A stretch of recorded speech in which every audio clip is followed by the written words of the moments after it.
السلام علیکم ورحمۃ اللہ وبرکاتہ۔ الحمدللہ وحدہ والصلاة والسلام علی من لا نبی بعد۔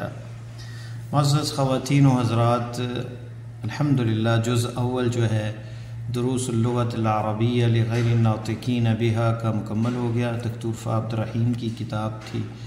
جز ثانی آج ہم شروع کر رہے ہیں اس کتاب کا۔ جیسے آپ کے علم ہے، یہ جامعہ اسلامیہ مدینہ منورہ کے کورس کے اندر اس کے لغہ عربیہ میں جو نئے لوگ داخل ہوتے ہیں وہاں یہ پڑھائی جاتی کتاب، یہ مونو جامعہ اسلامیہ کا ہے۔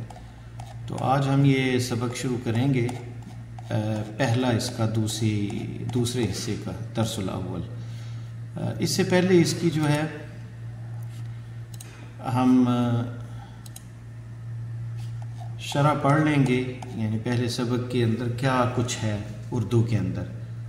اس سبق میں ہم مدرجہ ذیل چیزیں سیکھیں گے۔ پہلا سبق جو ہے انا کا استعمال۔ عربی میں جملہ دو طرح کا ہوتا ہے، یہ ہم پڑھ چکے ہیں۔ جملہ اسمیہ، ایسا جملہ جو اسم سے شروع ہوتا ہے، جیسے الکتاب سہل، کتاب آسان ہے۔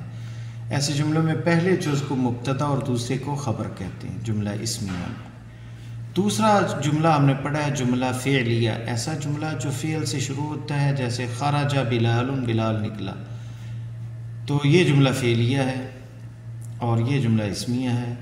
انا جو ہے جملہ اسمیہ کے شروع میں داخل ہوتا ہے، یعنی انا کا جو عمل دخل ہے وہ فعلیہ کے ساتھ نہیں بلکہ جملہ اسمیہ کے ساتھ ہے۔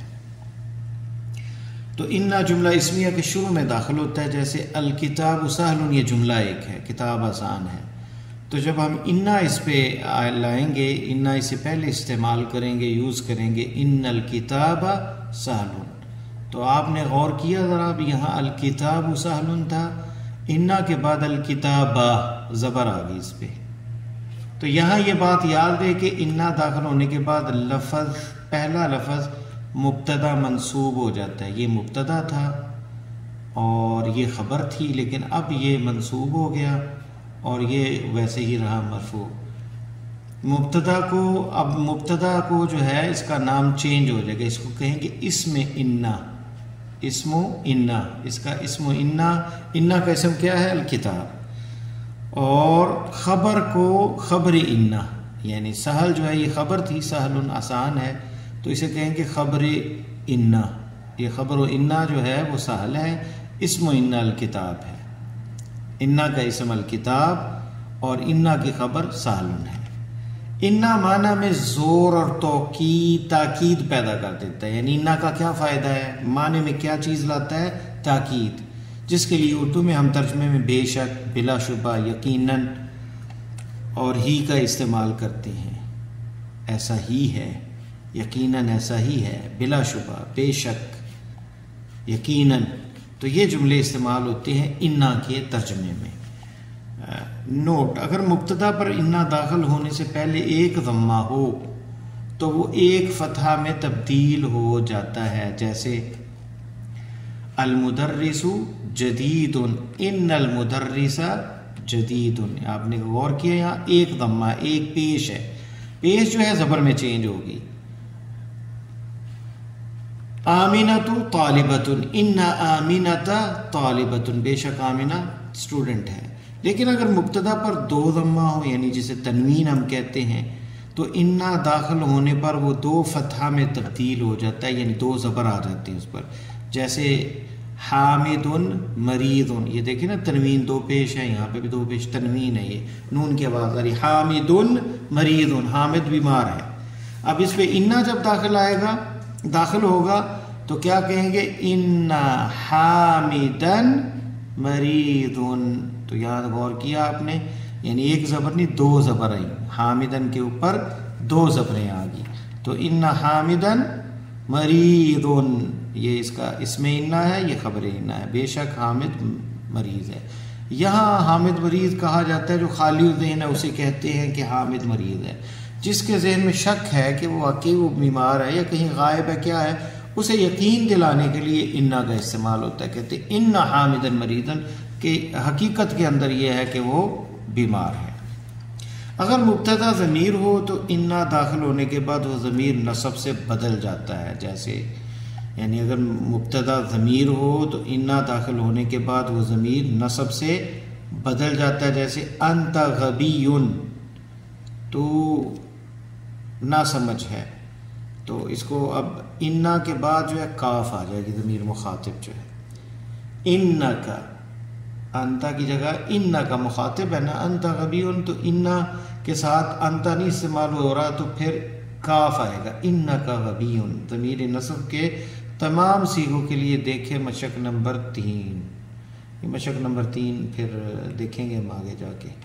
تو انا کا غبی، ضمیر متکلم کے دونوں صیغے واحد و جمع حالت نصب میں 2 طرح استعمال ہوتے ہیں، یعنی ضمیر متکلم جو ہے، پروناؤن جو ہے، انی اور انانی، اننا یہ جمع کے لیے انا اور اننا، یعنی انی استعمال ہوتا ہے اور انانی بھی استعمال ہوتا ہے کہ بے شک میں، انا بے شک ہم، اور اننا دونوں استعمال ہوتے ہیں۔ اب آ جاتے ہم اس کی عربی شرح کے اندر۔ انا حرف نصب ہے، ینصب الاسم، یہ اسم کو یعنی جو مبتدا ہے اس کو نصب دیتا ہے، زبر دیتا ہے، ویرفع الخبر، اور خبر کو مرفوع کرتا ہے، انا ولعل۔ تو میں نے شروع میں آج آپ کی طرف یہ بھیجے ہیں نام انا اور انا کے جو استعمال ہے اس میں کتنے لفظ ہیں۔ دیکھیے انا پہلا یہ ہم نے پڑھا ہے، انا یہ ہے توکید کے لیے، ان المطر غزیر، بے شک بارش موسلا دھار ہے، یہ مثال، معنی اس کا ہے توکید کا، بے شک۔ دوسرا ہے انا کا استعمال، یہ بھی توکید کے لیے ہے اور یہ درمیان میں جملے کے استعمال ہوتا ہے، شروع میں نہیں۔ یعجبنی ان زیدن مجتہد، مجھے اچھا لگتا ہے کہ بے شک زید جو ہے مجتہد ہے، ان زیدن، دیکھیں اس میں بھی زید کے اوپر 2 زبر آئے، یعنی اس نے منصوب اسے کر دیا، یہ اس میں انا ہے۔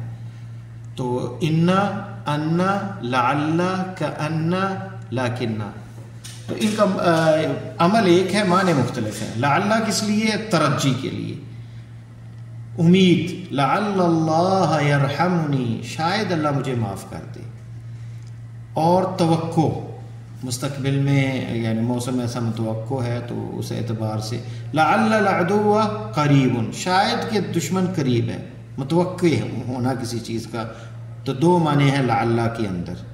مقام اس کا وہی ہے انا والا، یعنی پہلا مبتدا کو یہ نصب دے گا اور خبر جو ہے اس کو مرفوع رکھے گا، اسے کہا جاتا ہے انا و اخواتھا، انا اور اس کی بہنیں، انا لعل کأنا، کأنا کا معنی ہے تشبیہ، کہ اس جیسا ہونا، کأن الرجل اسد، گویا کہ آدمی شیر ہے، شیر کی طرح ہے اپنی شجاعت کے اندر، کأن الرجل اسد۔ دوسرا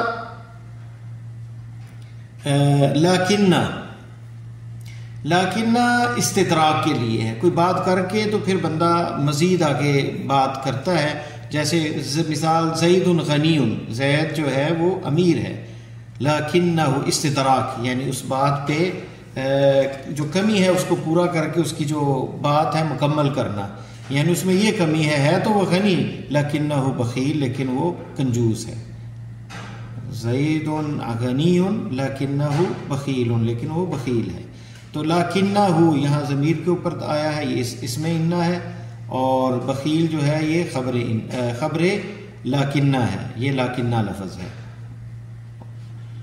لیتا تمنی، تمنا جو ہے جو مشکل ہو، لیت الرجل قادم، لیت الشباب یعود یوما، لیت الشباب یعود یوما، کاش جوانی لوٹ آئے، یہ تو تمنا ہی کی جا سکتی ہے، حقیقت نہیں ہو سکتی۔ تو یہاں لیت الرجل قادم، شاید کہ وہ آدمی آ جائے جس کی توقع نہ ہو آنے کی۔ تو یہ ہے اسماء انا و اخواتھا، انا، انا، کأنا، لیکنہ، لیتا، لعل۔ تو اب ہم یہاں آتے ہیں اسی درس کی طرف، انا و لعل۔ ان حرف نصب ہے اور لعل بھی حرف نصب ہے، ینصب الاسم و یرفع الخبر، تو یہ اسم جو مبتدا ہے اس کو نصب دیتا ہے، زبر آتی ہے اس پہ، اور خبر جو ہے اس پہ اسے پیش آتی ہے، ضمہ آتا ہے. دخول انا علی الضمائر، تو انا کس طرح داخل ہوتا ہے ضمیروں پر، پرونون پر. تو متکلم کے صیغے ہیں انا، اس پر انا داخل کریں گے تو انا نہیں استعمال کریں گے. اور اگر جمع کا صیغہ ہے متکلم کا تو نحن جو ہے اس پہ کیسے داخل ہوگا؟ اننا، اور انا بھی استعمال ہوگا، اور انانی کے ساتھ انی بھی استعمال ہو سکتا ہے. ضمائر مخاطب کے ساتھ کیسے داخل ہوگا؟ انا کے انتا جو ہے مخاطب ہے تو انا کا، اور انتی کے ساتھ انا کی، اور انتم انکم.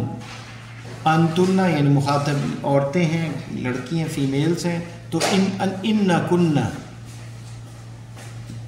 یہ مخاطب کی ضمیر ہے. ثالثا ضمائر الغائب، غائب کی جو ضمیر ہے پروناؤن، اس کے ساتھ ان ہوا، انہ، انا یہ ہوا وہ غائب کی ضمیر ہے. اب یہ اس پہ داخل ہوگا تو کیا کیسے پڑھیں گے؟ انہ. اور ہیا کے اوپر جو مؤنث کے لیے، مذکر غائب کے لیے، مؤنث غائب کے لیے انہا، اور انا جمع کے لیے، جمع مذکر کے لیے، غائب کے لیے انہم، اور جمع مؤنث غائب کے لیے وہ عورتیں زیادہ انہن. تو اسی طرح جو ہے لعل کو استعمال کریں گے ہم، لعلنا اور لعلی اور لعلی، لعلنا متکلم جمع اور مفرد کا، اور لعل جو ہے لعل کا، لعل کی مؤنث کے لیے، لعلکم، لعلکن، انتن جو ہے لعلکن. اور ضمائر الغائب لعلہ، لعلہما، لعلہا مؤنث کے لیے.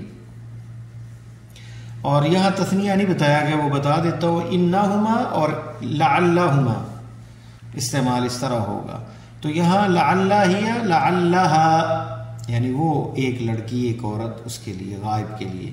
مذکر غائب کے لیے، جمع کے لیے لعلہم، اور مؤنث غائب جمع کے لیے لعلہن. امثلہ، مثالیں، ہوا تاجر، انہ تاجر، وہ بے شک تاجر ہے. لعلہ تاجر، شاید کہ وہ تاجر ہے. انا ناجح، میں کامیاب ہوں، تو انا داخل ہوگا تو اننی ناجح یا انی ناجح، لعلی ناجح، شاید کہ میں کامیاب ہوں. انت ذکی، انک ذکی، لعلک ذکی. انتن مجتہدات، تم سب لڑکیاں محنتی ہو، یہ مخاطب انتن. انکن، اب اس میں انا کیسے داخل ہوگا؟ انکن مجتہدات، بے شک تم جو ہے محنتی لڑکی ہو، لڑکیاں ہو. لعلکن مجتہدات، تو یہ لعل کا استعمال ایسے ہوگا اور انا کا استعمال ایسے ہوگا، شاید کہ تم محنتی لڑکیاں ہو. ہم من کینیا، انہم من کینیا جمع کے لیے، لعلہم من کینیا، شاید کہ وہ کینیا سے ہیں. نحن مسافرات، یہ مؤنث لڑکیاں بہت سی کہتی ہیں کہ ہم سفر پہ جا رہی ہیں، ہم مسافرات ہیں، ہم سفر کر رہی ہیں. اننا مسافرات، بے شک ہم سفر کر رہی ہیں. لعلنا مسافرات، مسافر اردو کا بھی لفظ ہے، اسی کی جمع ہے مسافر کی، مسافرات. لعلنا مسافرات، شاید کہ ہم سفر کر رہی ہیں. ہن مسلمات، وہ مسلمان عورتیں. اب اس میں انا داخل ہوگا تو انہن مسلمات، لعلہن مسلمات، شاید وہ مسلمان ہیں. تو یہ جمع مؤنث سالم ہے، جمع مؤنث سالم ہے، اور یہ ہن اسم و انا ہے، اور یہ خبر و مسلمات خبر و انا ہے. انا مسافر، انی مسافر، لعلی مسافر یا اننی مسافر. انتی طبیبۃ، انکی طبیبۃ، لعلکی طبیبۃ. اننا مسافرات، حرف نصب انا، اور اسم انا یہ نا، انا، اور خبر انا مسافرات. لعلہن میں حرف نصب لعل، اسم لعلہن، اور مسلمات خبر لعل. اب آتے ہیں ہم اپنے درس کی طرف. الدرس الاول. ہاشم، السلام علیکم ورحمۃ اللہ وبرکاتہ. مدرس، وعلیکم السلام ورحمۃ اللہ وبرکاتہ. ہاشم، کیف حالک یا استاذ، کیا حال ہے استاد؟ کیف حالک یا استاد لعلک بخیر، شاید کہ تم خیریت سے ہو. مدرس استاد کہتا ہے الحمدللہ، ساری تعریفیں اللہ کے لیے. وکیف حالک انت یا ہاشم، اور تمہارا کیا حال ہے ہاشم؟ انا احبک کثیرا، میں تمہیں بہت زیادہ پسند کرتا ہوں یا ہاشم، اے ہاشم. انک طالب ذکی، یہاں دیکھیں انک کا استعمال ہوا ہے، انت طالب ذکی کی تاکید کرتے ہوئے کہ یقیناً انک طالب ذکی، بے شک تم طالب علم ہو ذہین. ومجتہد اور محنتی. وذو خلق اور اعلیٰ اخلاق، اچھے اخلاق والے. یہ واو عاطفہ ہے، یہ بھی آگے شرح آئے گی، ہم پڑھیں گے اس کے بارے میں بھی کہ یہ واو جو زیادہ صفات ہوں تو واو کے ساتھ جو ہے نا، ہم اردو میں کہتے ہیں وہ اچھا ہے، نیک ہے، صالح ہے، خوبصورت ہے، لیکن عربی میں جب ہم کسی کی تعریف کرتے ہیں تو اس طرح کہتے ہیں کہ ذکی و مجتہد وذو خلق وذو وجہ جمیل وذو وجہ منور، اس طرح کے جو ہے نا واو استعمال کیا جاتا ہے. تو یہ عاطفہ ہے، واو عاطفہ، یہ ہم آگے پڑھیں گے. ذکیون ذہین ہو تم، اور محنتی ہو، اور اچھے اخلاق والے ہو. آمین پاکستان، دیکھیں یہاں پہ ممنوع من الصرف ہے، پاکستان الف نون بھی ہے اور یہ عالم ہے، نام ہے ایک ملک کا. تو امن پاکستان انت، کیا پاکستان سے ہو آپ؟ ام من الہندی، یہ جو ہے نا ام جو ہے یہ سلیکشن کے لیے، دو چیزوں کے درمیان خیار کے لیے آپشنل، یعنی دونوں میں سے کس میں سے ہو، دونوں میں سے کیا ہے. امن پاکستان انت ام من الہند، کیا پاکستان سے ہو تم، ام یا، ام کا معنی کیا ہے یا، من الہندی انڈیا سے، یا ہاشم ہے ہاشم. ہاشم جواب دیتا ہے انی من الہند، میں انڈیا سے ہوں. دیکھیں انانی بھی استعمال ہو سکتا ہے اور انی بھی استعمال ہو سکتا ہے. المدرس و زمیلک، اور تمہارا دوست، الذی ساتھی تمہارا، زمیل، الذی خرج معک جو نکلا ہے تمہارے ساتھ، الآن ابھی، من الفصل کلاس سے، اہو ایضا من الہندی، کیا وہ بھی انڈیا سے ہے؟ ہاشم لا نہیں، انہ من پاکستان، وہ پاکستان سے ہے. من حرف جار ہے لیکن پاکستان کیونکہ ممنوع من الصرف ہے اس لیے زبر آئے گی. المدرس ان ساعتک جمیلۃ یا ہاشم، اب یہاں دیکھیں ان ساعتک، یہاں پہ یہ اسم ان ہے، مضاف ہے کاف کی طرف، یہ ضمیر مخاطب کی طرف. بے شک تمہاری گھڑی جمیلۃ، یہ اس کی خبر ہے. یا ہاشم یہ منادہ ہے، یا اور یہ اسم منادہ ہے. یا ہاشم اے ہاشم. امین الیابانی، امین الیابانی لکھام آیا اس لیے زیر آ گئی. امین الیابانی، کیا یہ جاپان سے ہے؟ ہاشم لا انہا من الہند، نہیں یہ انڈیا سے ہے. انہا، اب یہ بھی یہاں پہ دیکھیں انہا داخل ہوا ہے، یہ ہاں ضمیر ہے یہاں پہ، یعنی گھڑی کی طرف لوٹ رہی ہے. من الہند انڈیا سے ہے. المدرس ٹیچر، اغالیۃ ہی ام رخیصۃ، آد استفہام کے لیے پتہ ہے، سوال کے لیے استعمال ہوتا ہے. یہاں ام یا. اغالیۃ مہنگی، غالیہ کس کو کہتے ہیں؟ مہنگی. اغالیۃ کیا یہ مہنگی ہے؟ ہی ام رخیصۃ یا سستی. رخیص کہتے ہیں سستی چیز کو، تو کیوں گھڑی کی بات ہو رہی ہے اس لیے غالیۃ اور رخیصۃ استعمال ہوا ہے، کیونکہ یہ مؤنث ہے. غالیہ اور رخیصہ یہ گھڑی کی صفات ہے. ہاشم انہا رخیصۃ، انہا رخیصۃ جدا، یہ بہت سستی ہے. انہا یہ اسم انہا ہے اور یہ اس کی خبر ہے. انہا رخیصۃ جدا، بہت سستی ہے. انہا، یہاں انہا ہا جو ہے ضمیر پروناؤن، یہ گھڑی کے متعلق بات ہو رہی ہے. بے شک یہ بمئۃ روپیہ، 100 روپے کی ہے. فقط اردو میں بھی ہم فقط کرتے ہیں، عربی میں بھی فقط استعمال صرف استعمال ہوتا ہے. مدرس کم اخن لک یا ہاشم، کتنے بھائی ہیں تمہارے یا ہاشم؟ لی ثلاثۃ اخوۃ، میرے 3 بھائی ہیں. المدرس الطلاب، کیا طالب علم ہے وہ؟ ہاشم لا انہم تجار، نہیں وہ تاجر ہیں، تاجر کی جمع. المدرس وکم اخت لک، اور کتنی بہنیں ہیں تمہاری؟ ہاشم لی 4 اخوات، میری 4 بہنیں ہیں. المدرس فی الہند ہن الآن، کیا وہ انڈیا میں ہے؟ اب الآن ابھی، ہاشم لا انہو ہنا، انہن، یہاں انہن استعمال ہوا ہے ضمیر کہ وہ زیادہ ہے، 4 ہے، اس لیے انہن ہنا بالمدینہ المنورہ مع ابی و امی، وہ یہاں مدینہ منورہ میں ہے میرے ماں باپ کے ساتھ۔ المدرس الطالبات ہن، کیا وہ طالبات ہیں، اسٹوڈنٹ ہیں؟ ہاشم لا انہن مدرسات بالمدرسۃ الثانویہ، نہیں وہ مدرسات ہیں، یہ بھی انہا بے شک وہ مدرسات ہیں مدرسہ ثانوی اسکول میں، ہائی اسکول کے اندر۔ تو یہاں سبق مکمل ہوتا ہے، مشق اس کی ہم انشاءاللہ نیکسٹ کریں گے۔ اللہ تعالیٰ ہمارے لیے آسانی پیدا فرمائے اور برکتیں پیدا فرمائے۔ السلام علیکم ورحمۃ اللہ وبرکاتہ۔